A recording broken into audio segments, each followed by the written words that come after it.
하나님은 복음을 이루시기 위해서, 복음의 역사를 완성시키기 위해서 유대인들을 택하셨어요. 이스라엘이라는 나라를 택하셨는데, 그러나 이스라엘 사람들은 그 선택을 편애로 왜곡시켜 버립니다.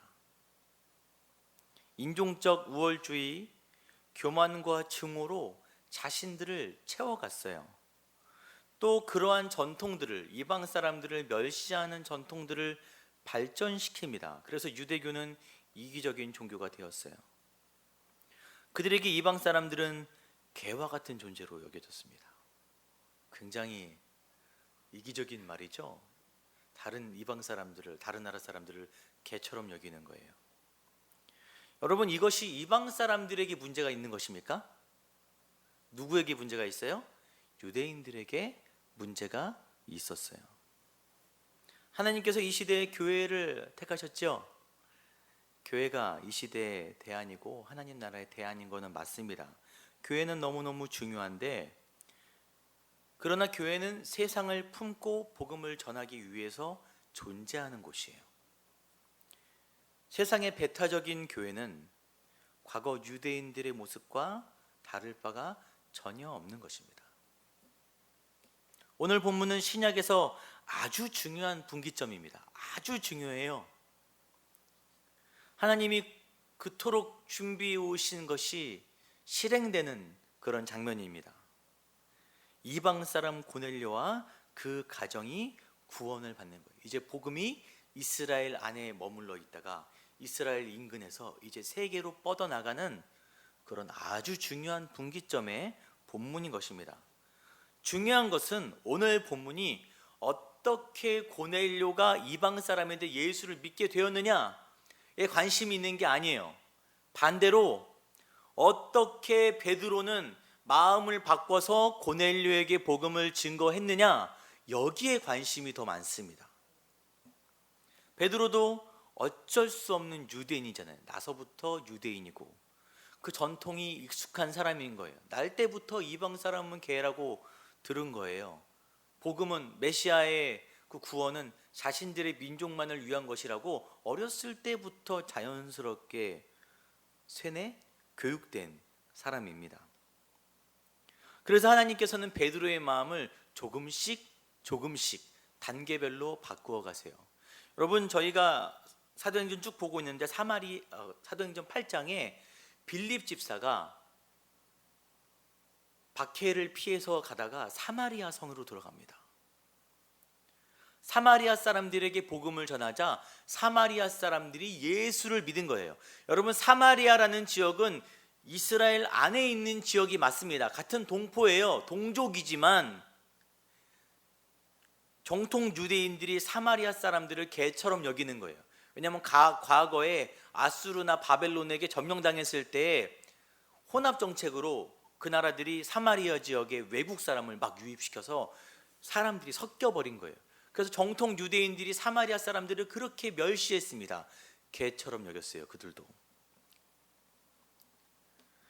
빌립 집사가 사마리아의 복음을 전하자 그들이 예수를 믿게 되고, 그 소식을 들은 베드로와 사도들이 예루살렘 교회에서 파송돼서 사마리아 성 사람들에게 안수를 하자 성령이 역사합니다.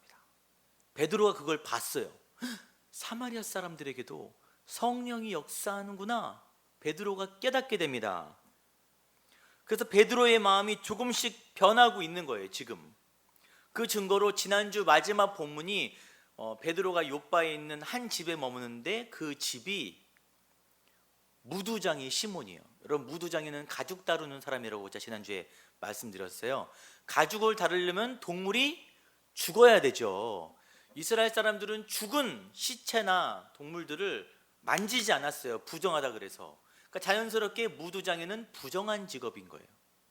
부정하다 여겨지는 그룹의 사람의 시몬의 집에 베드로가 유하고 있는 거예요. 지금 그것은 베드로의 마음속에 조금씩 율법에 의해서 부정한 것과 정한 것의 경계가 깨어지고 있는 것입니다. 그의 마음이 여러 가지 사건으로 말미암아 변화되는데, 하나님은 거기까지가 아니라 베드로에게 더 이상을 요구하시는 거예요. 너의 마음이 한 번 더 변화되기를 내가 원한다 라는 마음으로 지금 일을 베드로에게 행하시는 것입니다.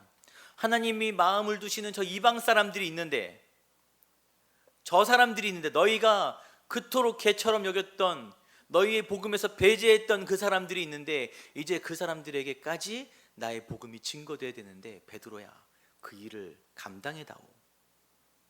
할 수 있겠니? 라고 베드로의 마음을 두드리시는 장면입니다. 오늘 본문으로 들어가면 고넬료라는 사람이 등장합니다. 고넬료를 이렇게 설명하죠. 이달리아대의 백부장. 이달리아대라고 로마에서 운용하는 32개 정도 되는 특별한 부대가 있었어요. 정통 로마 직속 부대예요. 정예 부대입니다. 그 부대가 식민지 각지로 파견되어 있는 거예요. 왜냐하면 각 지역에, 식민지 지역에 소요가 발생하잖아요. 그 소요를 진압하기 위해서, 로마의 체계를 공고히 하기 위해서 정예 부대를 조직해서 각 지역에 파송하는데 1000명 정도 지금 그 지역에 주둔하고 있었어요. 이달리아대라는 정예 부대가. 로마 사람들이죠. 식민지에서 착출된 부대가 아니라 정통 로마인들인 거예요. 그 중에 백부장이었어요. 백부장은 100명 정도를, 군대 갔다 오신 분들은 알겠지만 100명 정도를 통솔하는, 요즘 말하면 대위 정도, 중대장 정도 됩니다. 이달리아대의 장교였어요. 굉장히 중요한 사람이잖아요. 그런데 로마의 장교가 식민지에 왔는데 거기서 복음을 듣고 하나님을 믿게 된 거예요. 2절 같이 읽겠습니다. 그가 경건하여 온 지방과 더불어 하나님을 경외하며 백성을 많이 구제하고 하나님께 항상 기도하더니, 놀랍게도 그가 하나님을 경외하는 사람이 된 것입니다. 굉장히 놀라운 일이 발생했어요. 그럼 그가 어떻게 하나님에 대한 그 말씀을 알게 되었을까? 그가 머물렀던 지역이 가이사랴 지방이에요. 가이사랴 지방은 팔레스타인 연안에서 가장 좋기로 소문난 항구 도시입니다. 그래서 로마 총독이 거기 주둔하고 있었어요. 그런데 지난 8장 빌립 지사의 얘기를 하면서 8장 40절에 빌립이 아소도에 나타나 여러 성을 지나다니며 복음을 전하고 어디로 갔어요? 가이사랴까지 간 거예요. 복음을 전하는 빌립이 가이사랴까지 간 거예요. 아마도 그가 전한 복음을 백부장 고넬료가 들었을 것이라고 여겨집니다. 이 고넬료가 굉장히 중요한 의미는, 그는 이방 선교의 초석이 되고, 여러분, 파견 나간 군인은 언젠가 복귀하죠. 복귀하거나 또 다른 지역으로 가거나 결국에는 복귀합니다. 예수를 믿게 된 그와 가정이 다른 지역에도 가고, 그의 영향력이 얼마나 컸겠어요. 그가 나중에는 로마까지 가는 거예요. 굉장히 중요한 사람입니다. 그래서 하나님께서 먼저 고넬료에게 역사하시는데, 고넬료가 이제 유대인의 규례를 따라서 기도하는 중에 환상을 봅니다. 내가 지금 사람들을 욥바에 보내어 베드로라 하는 시몬을 정하라. 베드로를 초청해라. 왜 베드로일까요? 바울도 있고 다른 사도들도 있고, 이방인의 사도하면 일단 바울이잖아요. 왜 베드로일까요? 여러분, 지난번에 사마리아 성 얘기를 하면서 다시 한번 언급을 할 텐데, 사마리아 성에 빌립이 복음을 전했어요. 사람들이 예수를 믿었는데 베드로가 와서 안수하자 성령이 역사합니다. 빌립이 한 게 아니라. 왜 그러죠? 베드로와 사도들에게 큰 권능이, 특별한 권능이 있기 때문입니까? 그가 특별해서가 아니라, 사마리아 사람이 성령 받고 예수를 믿는 것을 정통 유대인들이 납득하려면, 저 개처럼 여기던 그들이 예수를 믿게 된 것을 납득하려면 정통 사도의 수자인 베드로가 가서 안수하는 게 상징적으로 필요했던 거예요. 그가 가서 안수하자 성령이 역사하면 사람들이 그렇지, 받아들이게 되는 것입니다.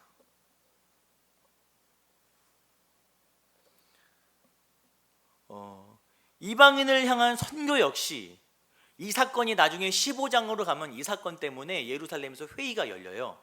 이방 사람들에게 복음 증거를 해야 하냐. 거기서 베드로가 이 사건을 가지고 공증 이야기를 합니다.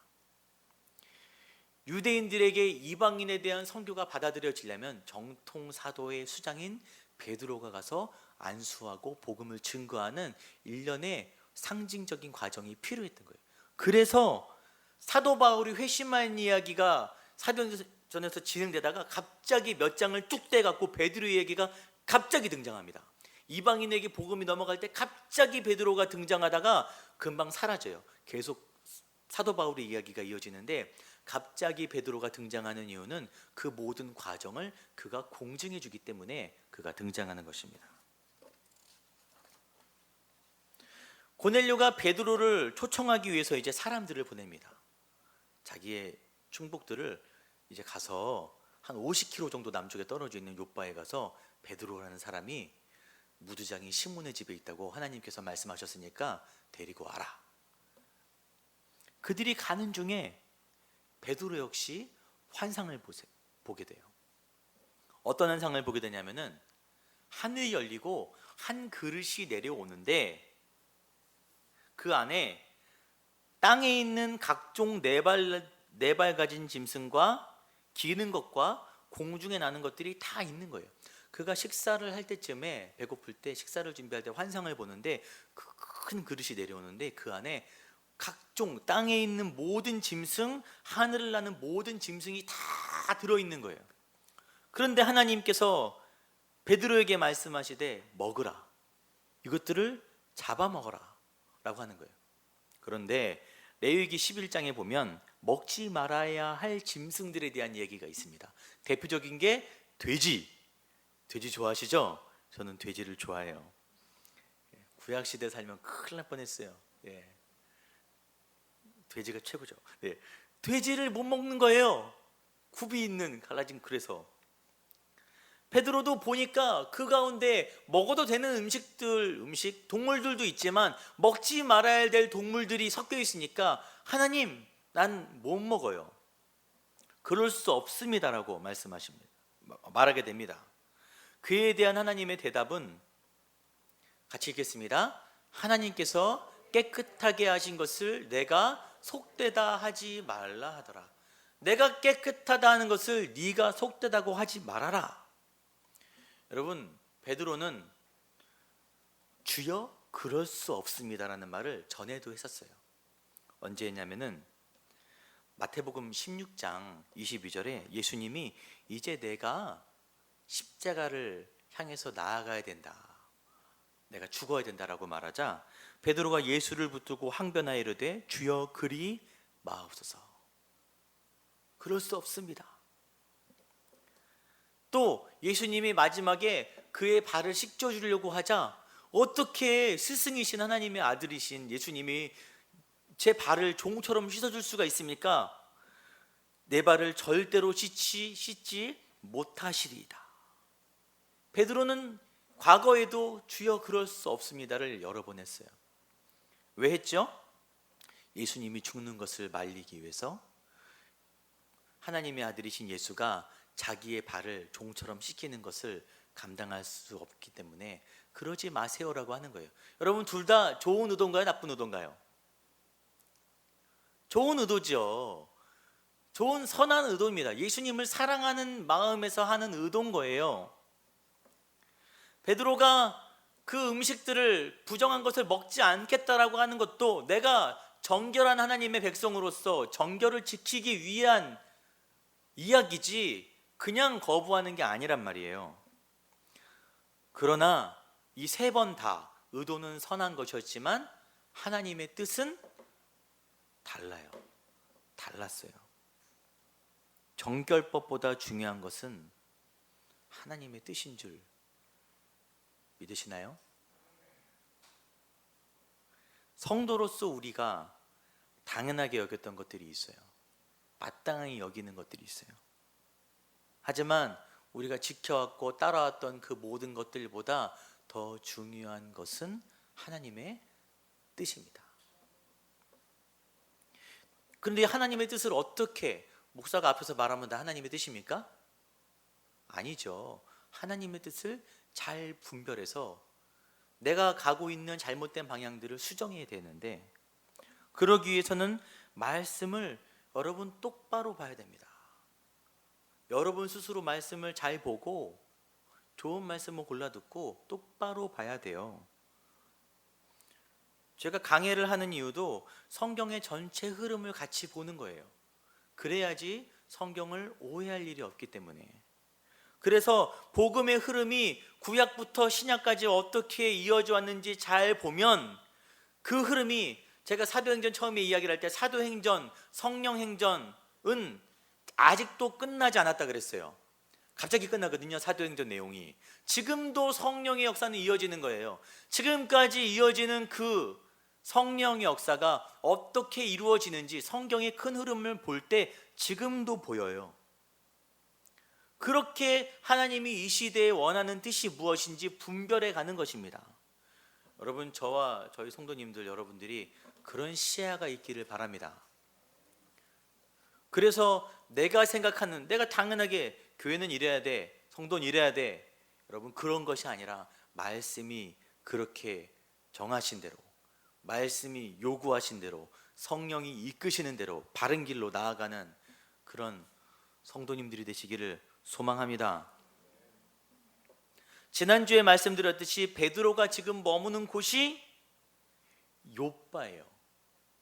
욥바라는 곳에 머물고 있는데, 여러분 새로 오신 분들도 계시니까, 요나가 아수르에 대한 회개의 메시지를 거부하고 하나님의 명령을, 이방 사람들 그 아수르에게 하나님의 회개의 명령을 전할 수 없어요.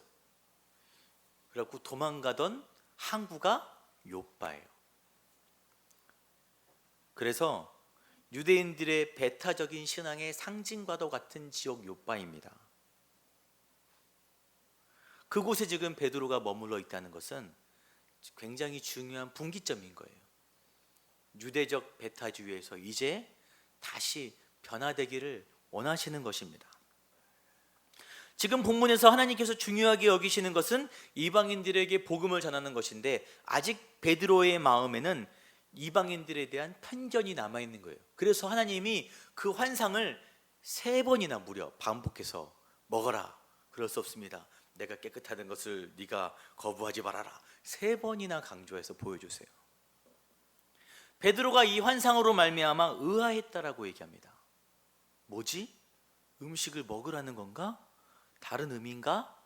그가 마음속에 갈등하고 있을 때 하나님이 역시 베드로의 마음을 아시고, 때문에 베드로가 환상을 보고 있는 중에 고넬료가 보낸 사람이 욥바로 오고 있고, 베드로가 그 환상을 보고 의아해할 때 성령께서 베드로에게 곧 사람들이 당도할 거니까 그들을 맞이하고 그들의 말대로 해라.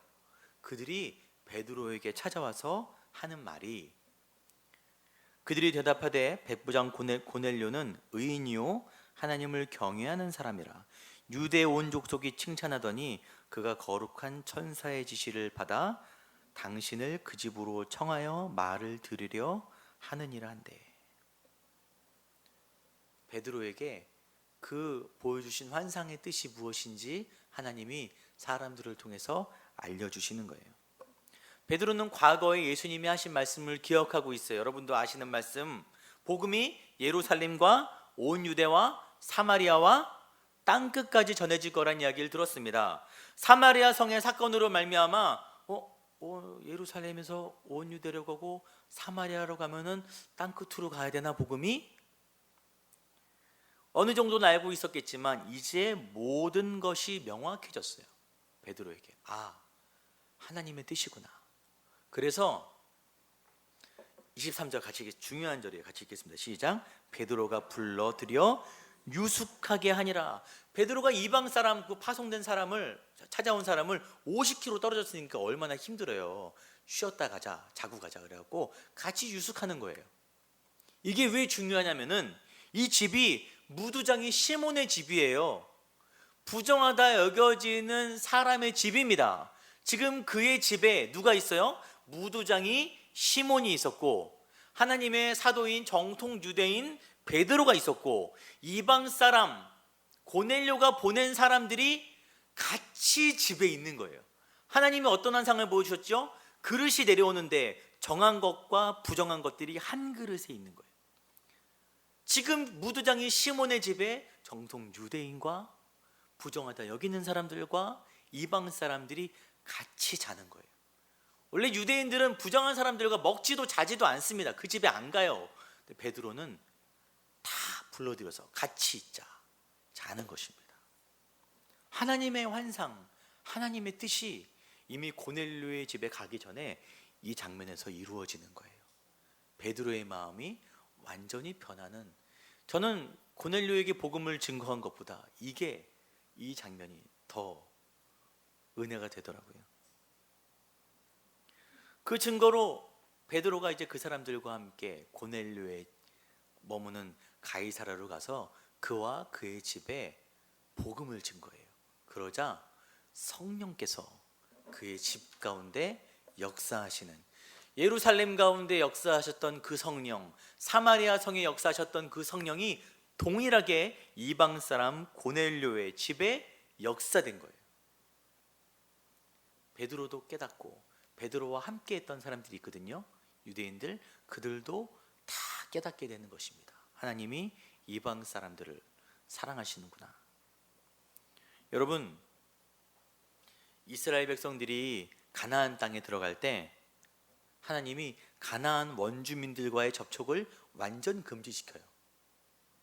그들의 문화와 그들의 신을 따르지 말아라. 신명기 7장 3절에서 5절에 그들과 혼인도 하지 말아라. 왜냐하면 그들이 너희 아들들을 유혹해서 자기들의 신을 믿게 할 수 있으니까. 그래서 그들의 제단을 헐고 주상을 깨트리고 아세라 목상을 찍으며 조각한 우상들을 불사를 것이니라. 전쟁을 하는데 헤렘이라고 진멸전을 하는 거예요. 들어가면 아무것도 남기지 말고 다 불살라라. 잔인하지만 사람도 죽이고 가축도 죽이고 물건들도 다 불살라라. 그런 전쟁을 요구하세요. 구약에서의 화두는 거룩함입니다. 이스라엘 백성 너희들은 거룩한 백성이 돼야 돼. 왜냐하면 이스라엘을 통해서 예수 그리스도 메시아가 이 땅에 오셔야 되기 때문에 민족적 거룩함을 굉장히 강조하십니다. 하지만 이것도 구약을 제대로 보면은 무조건적인 배타는 아니에요. 이방 사람들을 제외하고 그런 내용은 아닌데, 유대인들의 마음이 이것을 잘못 오인해서 배타적 민족주의가 돼버린 거예요. 그런데 신약으로 넘어오면은 방향이 완전 바뀌어 버립니다. 이제는 이스라엘 중심에서 땅 끝을 향하게 돼요. 땅 끝으로. 왜냐하면은 예수 그리스도를 통한 복음이 다 이루어졌기 때문이에요. 복음이 완성되었기 때문입니다. 하나님께서 계획하신 그 계획이 이루어진 거예요. 이제 그 계획을 들고 다시 세상으로 나가라라는 것입니다. 교회가 잘 되는 거 너무너무 중요하죠. 왜 안 중요하겠습니까? 그런데 성도들이 너무 교회 중심으로 신앙생활을 하는 게 익숙해져 있는 거예요. 지금 이 시대 한국교회도. 그리 바람직한 일이 아닙니다. 신앙이 좋을수록 교회에서 하는 봉사만 늘어나는 거예요. 선거대도 하고 교사도 하고 다른 봉사도 하고 이것저것도 하고. 그렇게 바람직한 것 아닙니다. 그게 잘하는 신앙생활이라고 배웠지만, 물론 봉사를 누군가 해야 되겠지만 그 방향이 꼭 좋은 건 아니에요. 성경의 흐름상 교회가 취해야 할 태도는 그 사람들이 세상에서 어떻게 살아가느냐, 세상에 어떤 메시지를 전하느냐가 중요한 것입니다. 저희 교회도 함께 이제 시작하지만 교회 중심으로 너무 하면 안 되는 거예요. 세상에서 어떻게 우리가 살아가야 되냐. 저희는 오남 지역에 세워졌으니까 오남 지역에 있는 사람들과 어떻게 이 복음을 나누고 살아가야 되냐가 중요한 화두인 것입니다. 그러기 위해서는 여러분 따라합시다. 견고한 믿음을 가져야 합니다. 견고한 믿음을 가져야 돼요. 이방인의 사도라 불리는 바울이나 베드로는 기본적으로 확실한 구원에 대한 지식과 믿음, 체험을 소유한 사람들이었어요. 흔들리지 않는 거예요. 또한 성령의 충만함을 체험했고 날마다 성령과 동행하는 삶을 살았습니다. 그들은 견고한 믿음이 있기 때문에 그 어느 지역을 가도 그 어느 누구를 만나도 그 믿음이 흔들리지 않는 것입니다. 여러분, 교회는 복음에 있어서는 매우 보수적이어야 됩니다. 성경을 볼 때 매우 보수적으로 복음에 있어서 견고한 믿음을 소유하는 게 맞아요. 거룩함을 지켜내야 되는 게 맞습니다. 우리도 하나님의 백성으로서. 그러나 동시에 문화적으로 유연함을 가져야 돼요. 교회는. 우리는 오늘 예배를 드리고 나가면 여러분 밥을 드시러 가실 수도 있고 뭐 아는 사람들을 만나거나 집에 가면 믿지 않는 사람들을 만나게 돼요.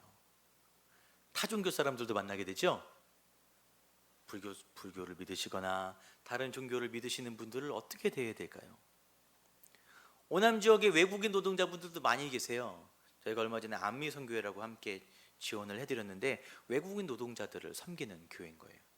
그분들은 대부분 그 나라의 무속신앙들을, 지역신앙들을 갖고 계신 분들이 동남아 분들이 많기 때문에 많습니다. 그분들은 또 어떻게 대해야 될까요? 선한 자들뿐만 아니라 악한 자들까지 많이 만나요. 그들은 어떻게 대해야 됩니까? 요즘 시대에 가장 예민한 이슈가 있죠. 동성애자들. 어떻게 대해야 됩니까, 우리가?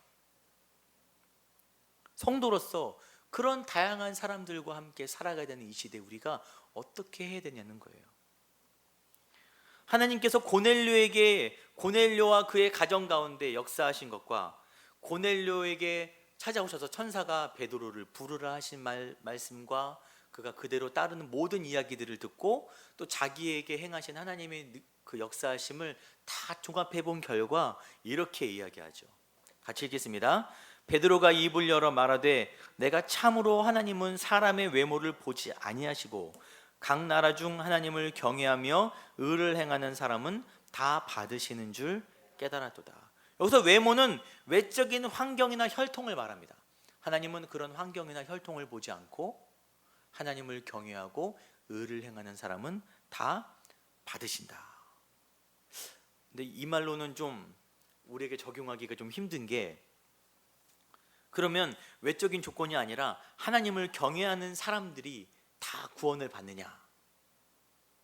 그렇습니까? 좀 헷갈리죠? 여러분, 고넬료는 하나님 앞에 의를 행하는 사람이었기 때문에 그 가정이 구원을 받았을까요? 이런 논리로 하면요, 바울은 설명이 안 돼요. 바울은 하나님 앞에 의를 행하는 사람이었나요? 예수 믿는 사람들을 잡아 죽이던 사람이었어요. 그가 구원을 받은 것입니다. 그럴 만한 이유가 바울은 없었어요. 여러분, 저와 여러분은 왜 구원받았나요? 구원받을 만 했나요? 예수 믿을 만 해갖고 이 자리에 계신 분 계십니까? 저는 아니에요. 우리 역시 그럴 만한 이유가 없는 사람들이죠. 로마서 5장 8절에 우리가 아직 죄인 되었을 때 그리스도께서 우리를 위하여 죽으심으로 하나님께서 우리에 대한 자기 사랑을 확증하셨느니라. 우리가 아직 죄인 되었을 때 예수님의 죽으심으로 하나님의 사랑으로 우리가 구원받은 것입니다. 우리는 오직 은혜로 구원을 선물로 받은 사람들이에요. 공짜로. 그런데 내가 받은, 나 같은 사람도 받은 그 은혜를 그들이 받지 못할 이유가 있을까요? 우리가 평소에 구원에서 제외했던 그 사람들, 악해 보이는 사람들, 다른 신앙을 가지고 있는 사람들, 사회적으로 일탈을 하는 그런 사람들, 그들에게 구원받을 만한 이유가 없을까요? 교회와 성도의 사명은 그런 사람들을 감당하는 것이에요. 그렇기 때문에 우리는 복음이 아주 견고한 사람들이 되어야 되고 상대적으로 세상 가운데 유연한 사람이 되어야 됩니다.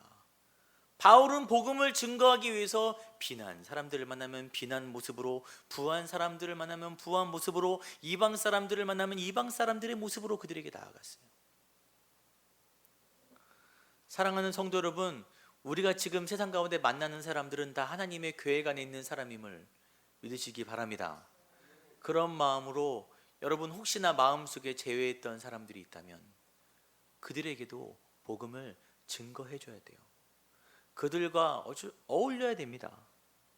그러기 위해서 여러분 말씀을 사모하시고 기도하시고 흔들리지 않은 믿음을 달라고, 그들과 어울려서 세상의 물결로 휩쓸려가는 것이 아니라 그들과 어울리되 그들을 하나님께로 끌어올 수 있는 능력의 사람, 성령의 사람 되게 달라고, 그런 교회 되게 달라고 간절히 소망하는 그런 성도와 교회가 되기를 소망합니다.